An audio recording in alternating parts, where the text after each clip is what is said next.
Hi everyone, Dr. Sarah here again. Today I'm going to read you a story from my book Wildlife Wong and the Pygmy Elephant. Now all the Wildlife Wong books have three sections. They have a story, they have information about the animal, and they have experiments so that you can become a scientist just like my friend Wong. There's videos for each of these experiments and they're located down below there, along with a place where you can buy your own copy. All right, should we get started? I'm going to tell you a story about a very small calf. A calf is a name for a baby elephant. One day, Wildlife Wong needed to go to town for groceries. He left his rainforest research area and drove along the logging road. Ferns grew thick right up to the edge of the road, and he knew many animals loved the juicy new leaves. Sometimes they came out of the bushes in front of his car, so he drove slowly. Just as he expected, up ahead, the leaves to the right of the car rustled. Instead of the common bearded pig or long-tailed macaque, a small, dark grey, hairy, pygmy elephant poked its head from the bushes. Wong slowed his silver truck to a stop, and the calf sauntered up to his car, sniffing it with her dexterous or skillful trunk. Wong opened his window and turned in his seat to watch. Her long tail, which was almost touching the ground, disappeared behind the vehicle. He turned to his left just as the baby reached the back door on the other side. "Where's your mother?" he asked in the Malay language.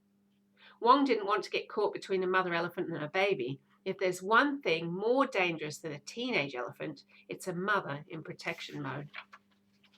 Wong moved the car forward slowly, but the young elephant followed behind. He went a little faster, but she still followed. Wong stopped the car about 100 meters from the baby, and she ran towards him just as if she was following her mum.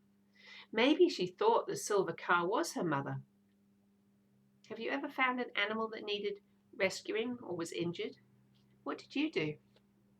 Well, wildlife experts suggest the most important thing is making sure you don't get hurt too. So Wong didn't get out of the car. He knew the calf's mother could appear any moment. He also knew that sometimes a herd would abandon a calf if she smelt like humans, so he didn't reach out and give her a pet either. Neither did he give her food or drink because he knew he could make the stressed baby sick. Wong used his phone to take a GPS reading, which is the same as recording his position on a map. Then he called the Sava Wildlife Department and told them where to find the lonely calf. His job was done. It was really hard for Wong to drive away and leave the poor little elephant alone, but he knew help was on the way. Do you know the phone number you'd call if you found an injured animal? The Sava Wildlife Elephant team arrived in their big truck. They found the calf not far from where Wong said she was. First, they investigated the whole area to see if they could find the baby's mum or herd and reunite them. Unfortunately, they couldn't, and they feared her mother had been killed by poachers. They coaxed her onto the truck and made sure she was comfortable. Then they drove her to Sepalok, where she was given a huge bottle of special elephant formula. Before long, she'd made friends with the other rescued elephants.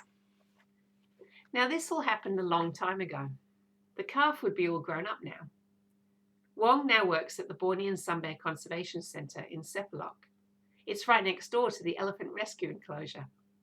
When I visited him, I walked past the elephant enclosure on the way to the bear house. I wondered if one of the grown-up elephants inside was the baby Wong helped rescue. Secretly, I hoped she wasn't there. Perhaps she was able to rejoin her herd and is roaming free back where she belongs.